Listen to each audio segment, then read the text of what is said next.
हर खबर पर होगी आपकी पकड़। डाउनलोड कीजिए एबीपी लाइव ऐप। नमस्कार, एबीपी न्यूज़ की इस खास कवरेज में स्वागत है। आज हमारे साथ सरकार के 1 साल पूरे होने पर मोदी 2.0 के बीजेपी के अध्यक्ष जेपी नड्डा जी हैं। सर, बहुत बहुत स्वागत है आपका एबीपी न्यूज़ पर। इस खास बातचीत के दौरान क्या मैं ये हटा लूं, क्योंकि 2 गज की दूरी है। बिल्कुल आवाज़ ठीक हो जाएगी। जी। धन्यवाद सर। 1 साल पूरा हो गया। 1 साल पूरा होने के बाद एक कैबिनेट भी हो गई। आप पार्टी के, सबसे बड़ी पार्टी के, सत्तारूढ़ पार्टी के अध्यक्ष हैं। इस 1 साल के कार्यकाल के पूरा होने पर क्या आप अपनी सरकार के कामकाज से संतुष्ट हैं? कितने नंबर देंगे आप? देखिए, मैं तो संतुष्ट ही नहीं हूं। मैं इस साल को ऐतिहासिक साल मानता हूं। It has been a historical year because of the accomplishments and because of the challenges which this year we have faced. तो अगर मैं बात करूं तो 6 दशक का जो गैप था उसको मोदी जी के नेतृत्व ने 6 सालों में पाटा है। इस गैप को ब्रिज किया है 6 सालों में। और जब 2014 में सरकार में आए थे तो पॉलिसी पैरालिसिस था, सिस्टम रुका हुआ था, सिस्टम्स प्लेस पर नहीं थे। वहां से देश की प्रगति की को एक नई दिशा दी गई और एक चालना दी गई और एक मोमेंटम दिया गया।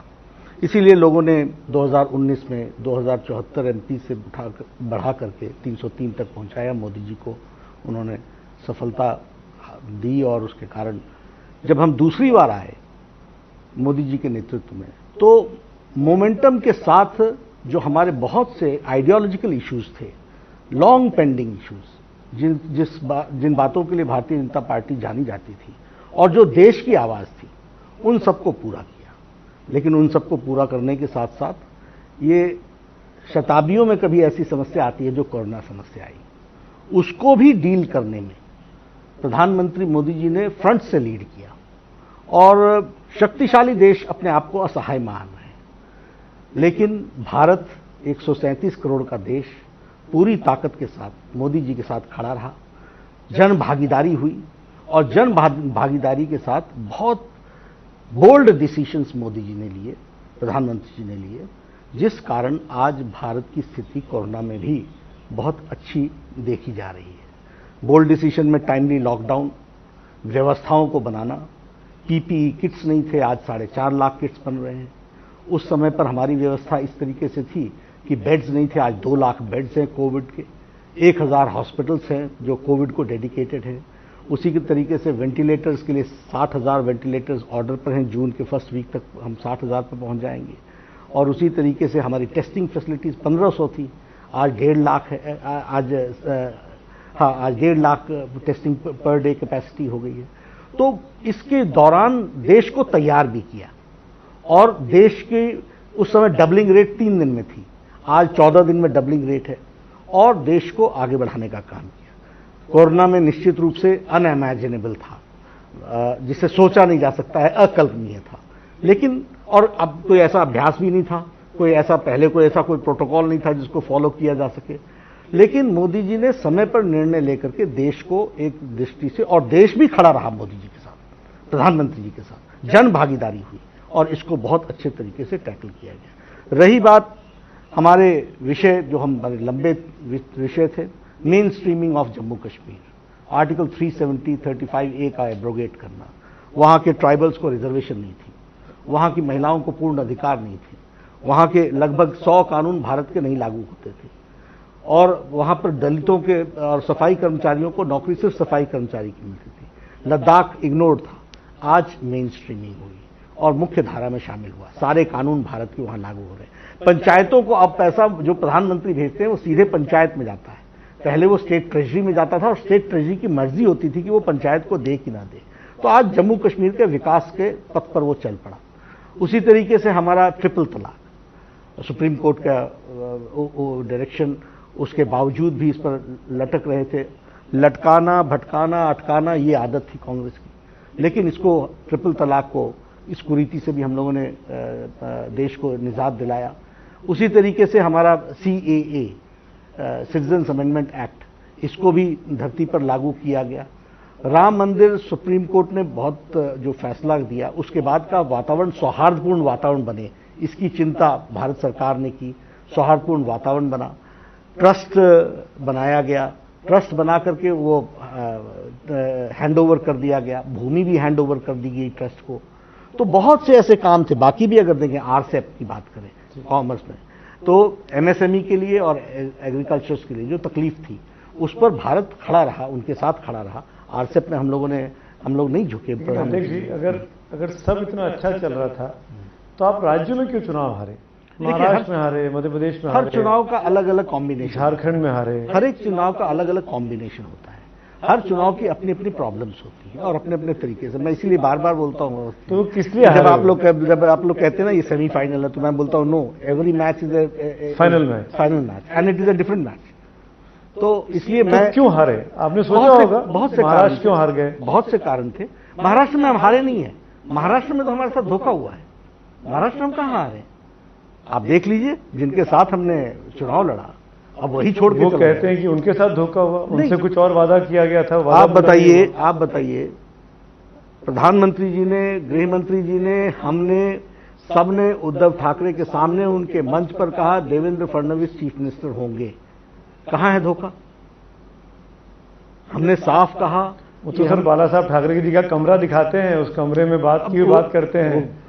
ये मतलब हम किसको सही माने? जो जनता के सामने कहा गया हो, अगर उस समय उठ करके बोलते नहीं देवेंद्र फडणवीस चीफ मिनिस्टर नहीं होगा, अलायंस की ये कंडीशंस होंगी, मतलब उद्धव ठाकरे झूठ बोल रहे हैं। अब आप मैं मतलब साफ कर दे, बिल्कुल साफ ही है, झूठ ही है, धोखा है,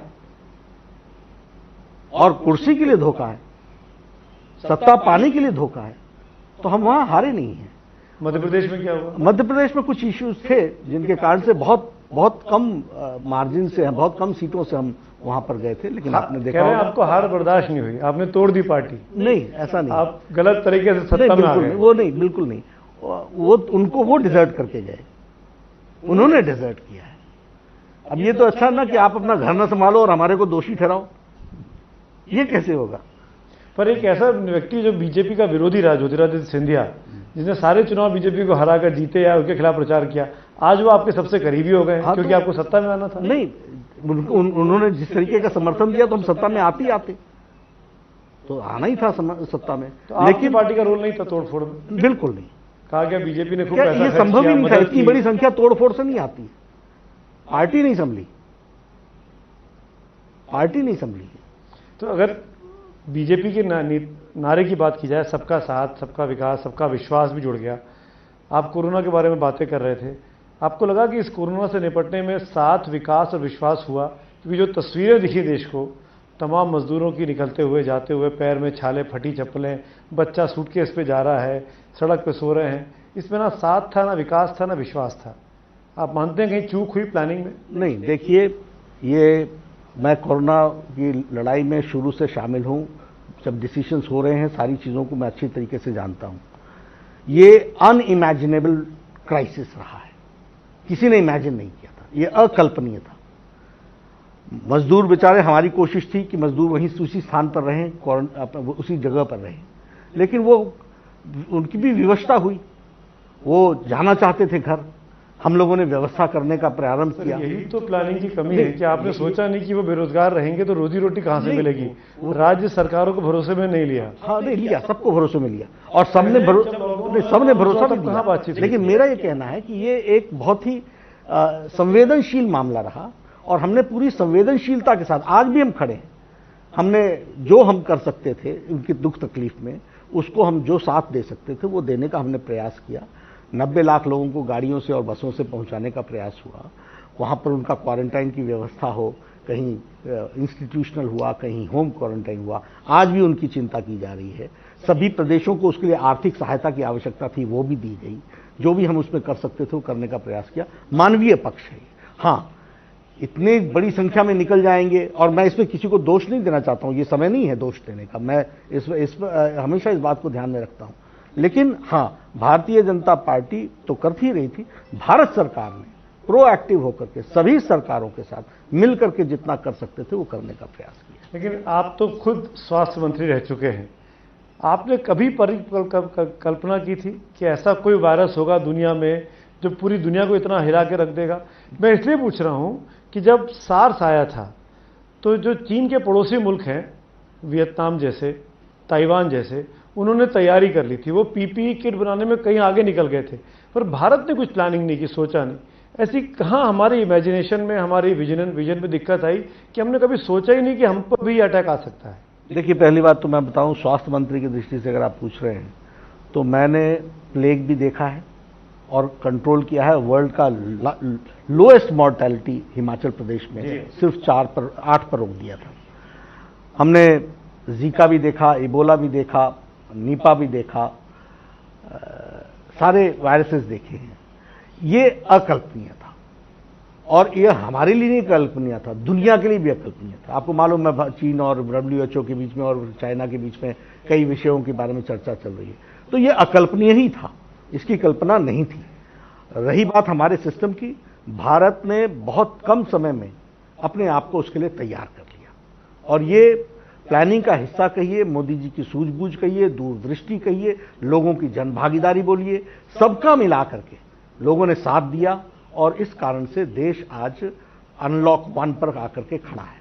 नड्डा जी, लेकिन ये भी आपका विरोधी कह रहे हैं कि जब 30 जनवरी को पहला केस आ गया कोरोना का, तो नमस्ते ट्रंप इवेंट की क्या जरूरत थी? आपने लाखों लोगों को एक जगह इकट्ठा कर लिया, अमेरिका का इतना बड़ा कंटिंजेंट देश में 25 फरवरी को आ गया, उसने फैला दिया कोरोना को। नहीं, ऐसा नहीं है, बिल्कुल गलत बात है। पहला केस जरूर आया था, लेकिन उस समय वो स्थिति नहीं थी। WHO की तरफ से भी कोई डायरेक्शंस नहीं थी। जब डायरेक्शंस आई उससे पहले हम लोगों ने मीटिंग्स कर ली, सारी तैयारियां कर ली। हमने बहुत टाइमली थर्मल स्क्रीनिंग शुरू की एयरपोर्ट्स पर, उसके बाद फिर हमने लॉकडाउन भी उसी तरीके से किया। इसलिए मैं ये मानता हूं कि ये टाइमली हुआ था। पर लॉकडाउन तो करें फेल हो गया। नहीं, फेल। राहुल गांधी कहते हैं, प्रियंका गांधी कहती हैं, सोनिया गांधी कहती हैं, सीताराम येचुरी कहते हैं। देखिए, आपने जो पहले 3 नाम लिए, उन्होंने सिवाय पॉलिटिक्स के और कुछ किया क्या? और उनकी अंडरस्टैंडिंग कोरोना के बारे में कितनी रही है? लॉकडाउन क्यों कर रहे हो? उनके मुख्यमंत्री भारत सरकार से पहले लॉकडाउन करते हैं। लॉकडाउन क्यों नहीं उठा रहे हो? लॉकडाउन उठाने लगे तो उठा क्यों रहे हो? Their understanding is minimum and politics is the essence.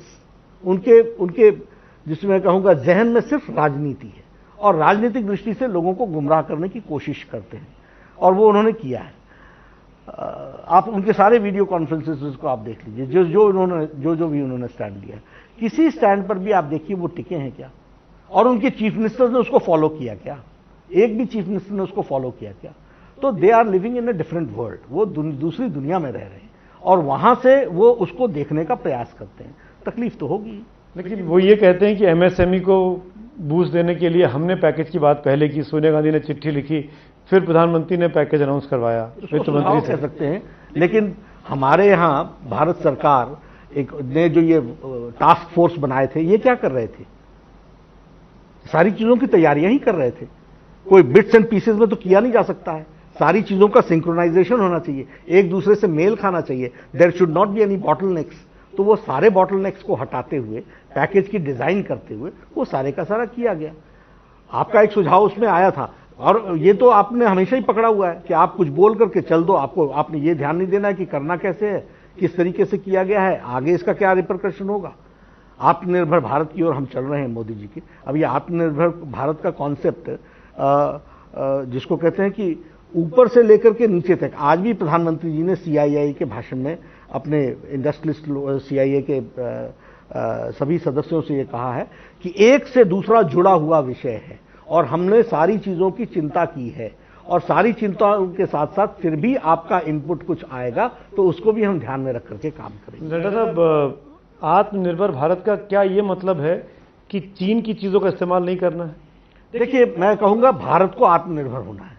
हमारा चीन से कोई हम ये नहीं, there should not be negativity, there should be positivity. और पॉजिटिविटी ये है कि हम आत्मनिर्भर बने इन ऑल सर्कमस्टांसेस। इससे कोरोना से हमको सीख ये मिलती है कि हम आत्मनिर्भर जल्द से जल्द हो जाए। बहुत से राइट विंगर कॉर्नर से आवाज उठ रही है, स्वदेशी जागरण मंच में नाम लेके बोलता हूं, वो साफ तौर पर ये कहते हैं कि चीनी सामान का बहिष्कार करो, चीनी सामान जलाओ। कहते हैं कि स्वदेशी का सामान का उपयोग करो। Why negate someone? Why not we be positive? और हम राजनीतिक दल के हैसियत से सबको साथ लेकर के चलने की बात करते हैं, तो हमारे को सारी चीजों को ध्यान में रखना पड़ता है। एक जिम्मेवार पार्टी है, और मोदी जी के नेतृत्व में एक बहुत प्रोग्रेसिव गवर्नमेंट चल रही है, तो हमारा ये कहना है कि स्वदेशी का आग्रह बढ़ना चाहिए। ठीक है, स्वदेशी बढ़ना चाहिए, एक हिंदुस्तानी होने के नाते हम सब यही चाहेंगे। पर मेरा ये कहना है कि जब आप सामान खरीदने जाइए तो आपको बाजार में स्वदेशी सामान मिलता ही नहीं, इसलिए विदेशी सामान मिलता है। जल्द सरकार से 6 साल से आपकी है, इसीलिए हम कह रहे ऐसा हैं, माहौल क्यों नहीं बना? इसीलिए हमने कहा, इसीलिए जल्द से जल्द हम उस तरफ उद्यमियों को प्रोत्साहित करें, पैकेज में उनको इस बात की छूट दें, रिफॉर्म्स लाएं, उन रिफॉर्म्स के माध्यम से वो जल्द से जल्द उस एक्टिविटी में आ जाएं। इसकी हमको चिंता करने की जरूरत है। आपको लग रहा है कि परिस्थितियां ऐसी बनी है कि अब हिंदुस्तानी सामान को, क्योंकि मैं इसलिए बोल रहा हूं, आपने जो पुलिस कैंटीन्स में ऑर्डर निकाला कि स्वदेशी सामान बिकेगा, 1 महीने के अंदर ऑर्डर वापस लेना पड़ा सीआरपीएफ में। इसका मतलब अपने ही सामान पर, अपनी ही चीजों पर हम ही को भरोसा नहीं है क्या? पहली बात, इंटेंशन तो अच्छी है।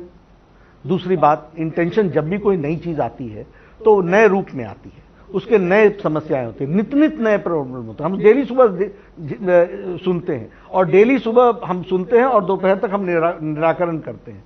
तो ये एक प्रोग्रेसिव एटीट्यूड है, और इसको मैं समझता हूं कि हमको इसी तरीके से लेना चाहिए। आप देखिए, जब भी आप कोई नया बदलाव करेंगे, ऑपोजिशन तो आपके अपनी पार्टी में शुरू हो जाएगा, या उसके बारे में 10 बातें शुरू हो जाती हैं, उनको संभालना, समझाना। स्वदेशी जागरण मंच को हम सीरियसली नहीं लें, नहीं, हम सरकार को देखिए, स्वदेशी जागरण मंच का अपना काम है, देखें से आपकी संस्था है, आपके साथ जुड़ी हुई है, इसलिए मैं बोल रहा हूँ। आइडियोलॉजिकली हमारे साथ है, लेकिन हमारा बीजेपी, जब हम राजनीतिक दल चलाते हैं तो हमारा आग्रह ये है कि हम अपने स्वदेशी सामान का ज्यादा से ज्यादा प्रयोग करें। एक और गंभीर मामला है नड्डा साहब, ये इल्जाम लगा कि आप लोगों ने इस दौरान में, कोरोना से लड़ने के दौरान में, करप्शन को बढ़ावा दिया। आपके अपने प्रदेश हिमाचल प्रदेश में अध्यक्ष को इस्तीफा देना पड़ा, आप क्या कहेंगे इस बारे में? करप्शन जीरो टॉलरेंस, और यह इसका प्रमाण है, और करप्शन जीरो टॉलरेंस की तरफ हम बढ़ रहे हैं, और वही हमारा उद्देश्य है, उसको हम कभी भी टॉलरेट नहीं करेंगे।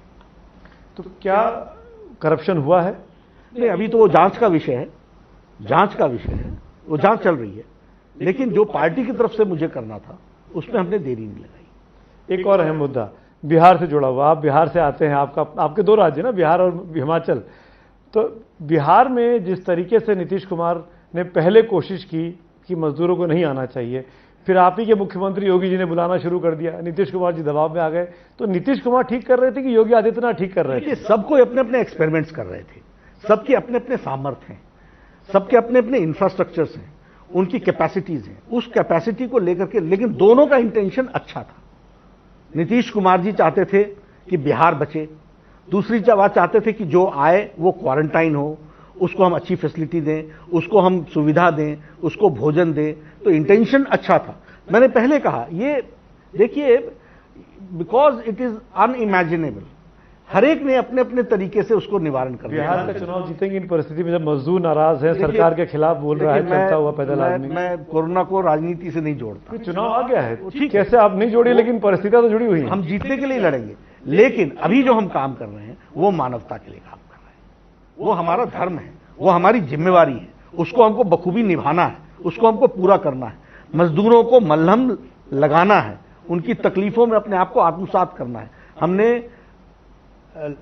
इसी दौरान लगभग 19 करोड़ फूड पैकेट्स पहुंचाए हैं जरूरतमंद तक, और मैं अहम भाव से नहीं कह रहा हूं, सेवा भाव से कह रहा हूं कि हम कर सके हमारे पास। और मुझे अपने कार्यकर्ताओं पर बहुत नाज भी है, और मुझे खुशी है कि उन्होंने 19 करोड़ वो पहुंचाए, 5 करोड़ मोदी किट पहुंचाए। राहुल गांधी तो मिलने खुद चले गए। मैं कहता हूं, आप पहले ये तो बता दूं, ऑन रिकॉर्ड तो ले आऊं। 19 crore packets, 5 crore tiffin Modi kits, ration, एक महीने का राशन, और उसके साथ साथ ये जो बेचारे जा रहे थे, इनको लाखों के हिसाब से चरण पादुकाएं दी हैं। हमने कहा, लग जाओ, जहां हो शामियाना लगाओ, बैठाओ, लोगों को पानी पिलाओ, राहत दिलाओ, खाना खिलाओ, आगे उनकी जाने की व्यवस्था करो, बस की व्यवस्था करो। जहां तक आपने बात कही कि वो फोटो की, राहुल गांधी गए मिल के नहीं आए, अब मैं उस पर कोई ज्यादा टिप्पणी नहीं करूंगा, लेकिन मेरी आदत ये फोटो ऑप्स की नहीं है, आप जानते हैं अच्छी तरीके से। बिल्कुल, आज हम पहली बार मिल पा रहे हैं, आपको बने हुए 4 महीने हो चुके हैं। तो मैं फोटो ऑप्स वाला आदमी नहीं हूं, लेकिन हाँ, सेवा में अगर देखिएगा तो बीजेपी बहुत आगे रही है और उनकी पार्टी ने कुछ नहीं किया सिवाय इसके कि फोटो अपॉर्चुनिटी से राजनीति की जा सके। शुक्रिया, बहुत बहुत धन्यवाद और शुभकामनाएं 1 साल पूरे हो जाने पर। धन्यवाद। आपका ये टेन्योर भी अच्छा रहे। आपकी शुभकामनाएं हमें हमेशा चाहिए और निश्चित रूप से हम साथ मिलकर के देश की सेवा में लगेंगे। बीजेपी के अध्यक्ष जयप्रकाश नड्डा जी हमारे साथ थे।